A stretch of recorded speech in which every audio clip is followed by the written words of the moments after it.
Hello, everyone. Today, we are going to look at another game by Magnus Carlsen, and this will be a much higher level game. This game was played this year, a few months ago. It was played between Magnus and Anish Giri, who is a very good player. He once upon a time was rated above 2800. Um, and and according to the list of the top people of all time, Giri is in the top 20. Um, so let's take a look. Let's see what happened. Magnus with the white pieces, d4 knight f6, c4 e6. And white has several choices here. White can play knight c3. Um, white can even try to fianchetto.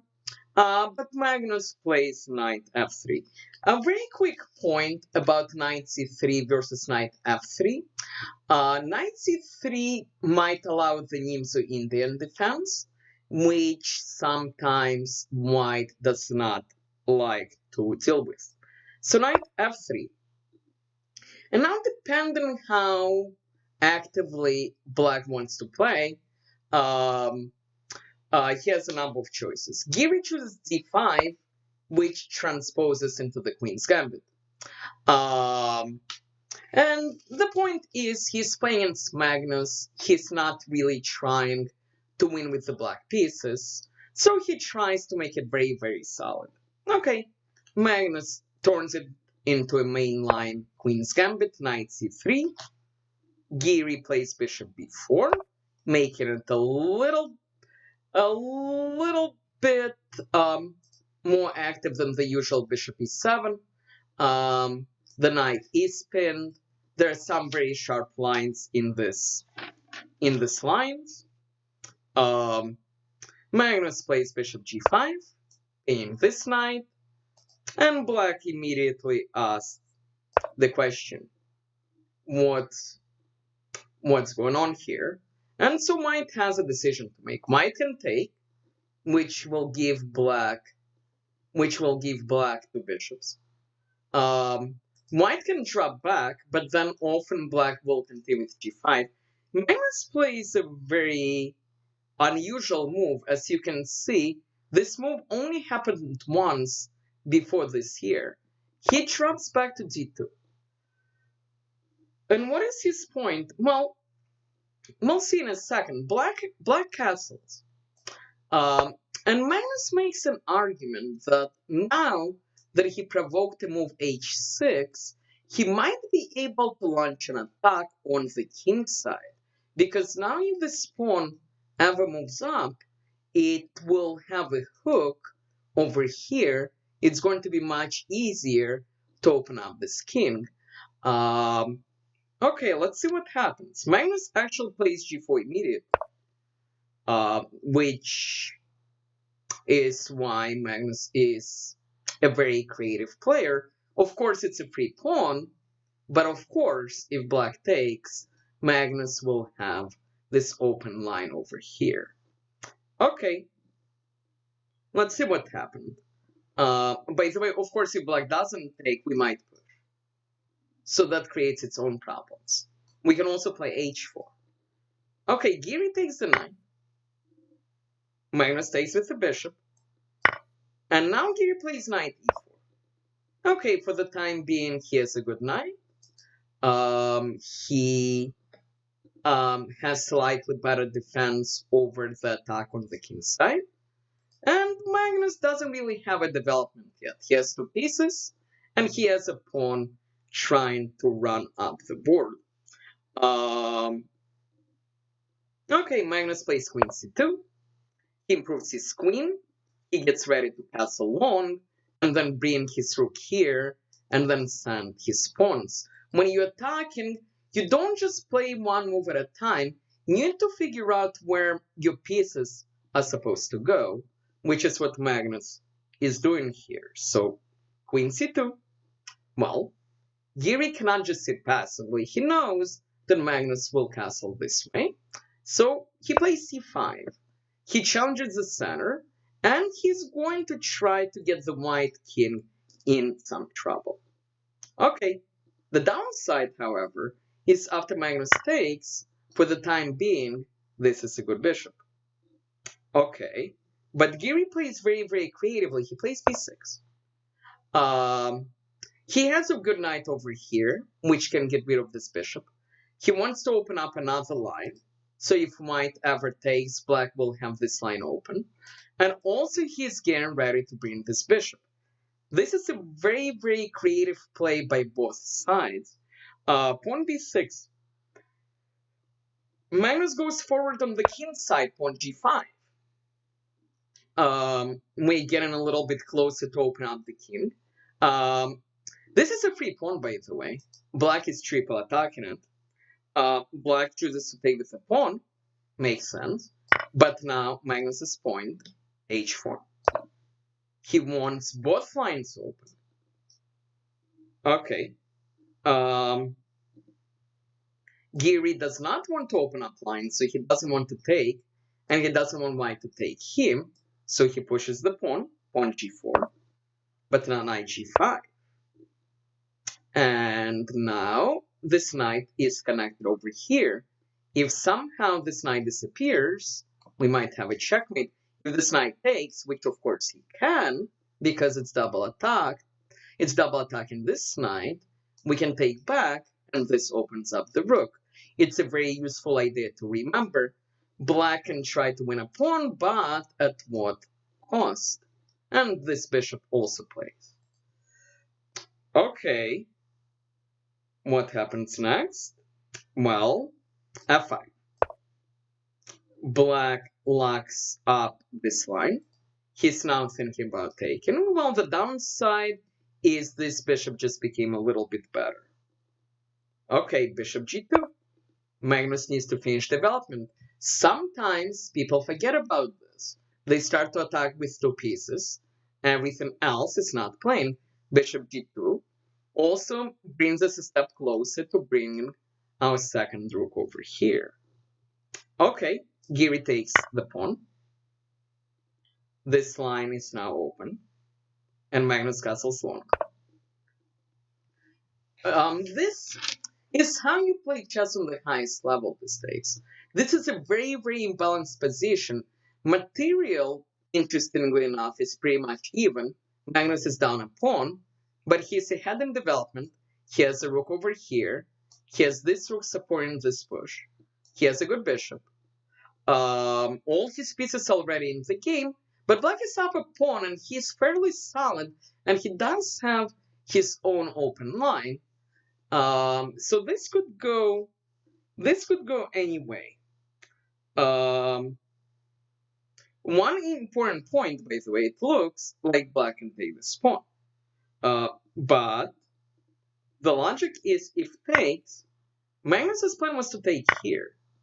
And the logic is, it opens up this diagonal. This diagonal is already open. It will open up this line, and white is doing quite well. So Giri decided that it was too risky to take. Instead, he tries to get rid of this knight, especially now if white takes, black can take back with check. So that's what happened. Takes. Black is up to pawns, but it's risky. He doesn't have any development. There is pressure over here. White has this open line. White has this diagonal. So this guy's not playing chess yet. Giri tries to solve the problem. He can't really push this pawn because of the spin, so he gives a pawn back, knight d7. White is triple attacking d5, so takes. And now, if black tries to, well, if takes, white just wins the rook, so that's simple. If black tries to keep everything closed, Magnus would play here, open up both this diagonal and this diagonal, which makes it really uncomfortable for the black king. So black plays knight b6. Um, and we will see his point in a second. Um, Magnus takes, open up everything, and Giri decides to sacrifice in exchange. He takes back. He says, well, you can take, but I get rid of your good bishop. My bishop is good. I will have an open line here, and I will hopefully survive this. Which is what happens. So takes. And sometimes it makes sense to give up some material in order to catch up in development. If you look at the position, the difference now is 1 point. Giri has a knight and a pawn. Magnus has a rook. But for the time being, this is now blocked. White does have 2 good rooks, but black's pieces are also active. He has a good bishop. His knight can come here. He might get an open line for his rook. So Giri argues that he has compensation. Okay, Magnus is perfectly happy to trade queens. The point is, if he gets a queen trade, then black just has weak pawns, and his king will be absolutely safe. When you're up, it's a good idea to trade. Giri, understandably, avoids the trade, drops the queen back. Maybe he has some ideas on that diagonal. And Magnus plays another good move, queen d6. Attacking this pawn, pressuring this bishop. Giri checks. Pawn f4. King a1, the king goes to the corner. And now this gets a little bit interesting. Giri plays rook f8, and this was a rapid game. And even people like Magnus and Giri, they both didn't realize that this move just completely loses for black. Giri made this move and Magnus did not punish him. I'm going to pause. I will let you find a winning move for white. And the point is, you should always look at forcing moves. Magnus has this check, and the logic is after takes, his second rook is going to come here. It's game over. Usually, you're not used to your opponents making simple mistakes. So Magnus did not look for that, for that crushing blow. He just continued with his plan of improving his pieces. But this is why it's so important. Whenever you're playing chess, always look at forcing moves. Always look at checks. Magnus plays queen e5, which is fine. He connects these guys over here. Now the queen is not moving. And he still went on to win, but it took a little bit of work. Black played g3 to try to possibly create a passed pawn. Magnus took. Giri threw in knight c4, attacking the queen, maybe improving the knight. And Magnus offers a queen trade. Okay, well, this also threatens to come here, so Giri kind of needs to deal with that. So he does. Takes. Knight e3, but now it's a matter of conversion. And Magnus does it quite easily, so let's watch how. So, okay, the rook is attacked.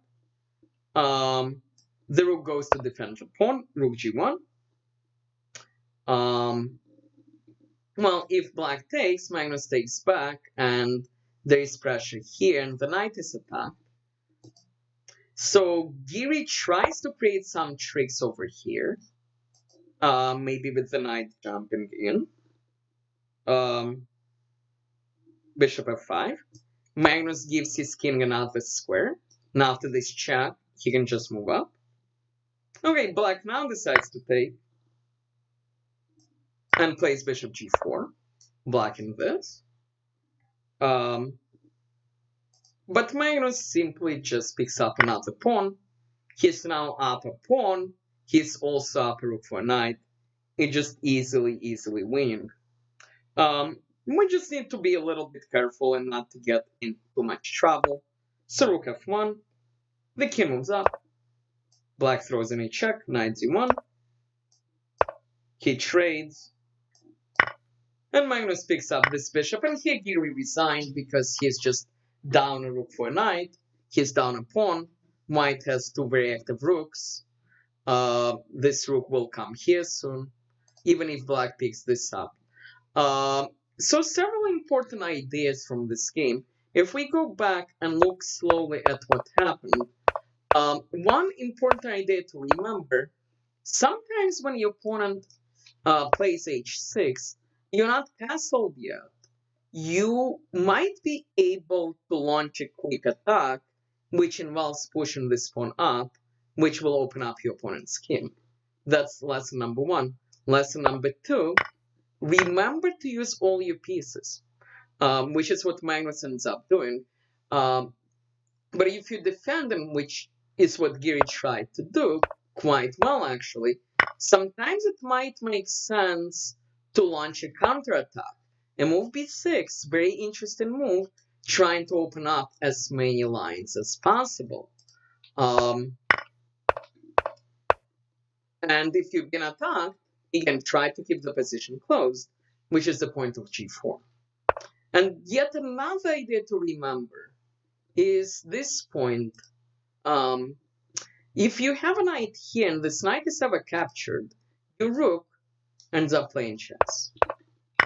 And the very, very last point to remember, black ended up taken here. When you're up, you don't need to do anything crazy at that point. All you need to do is just keep the position simple, which is what Magnus ends up doing. Just trying to trade queens, improving the position, but still, even in those positions, you need to pay attention to forcing moves. Magnus could have ended this game immediately. He ended up playing for another 10-15 moves because it's a fairly simple position for him. But always look for forcing moves. I hope you enjoyed this game. Very, very interesting game. A lot of important ideas. Please like, please subscribe, and more games by Magnus will be up shortly. Thank you.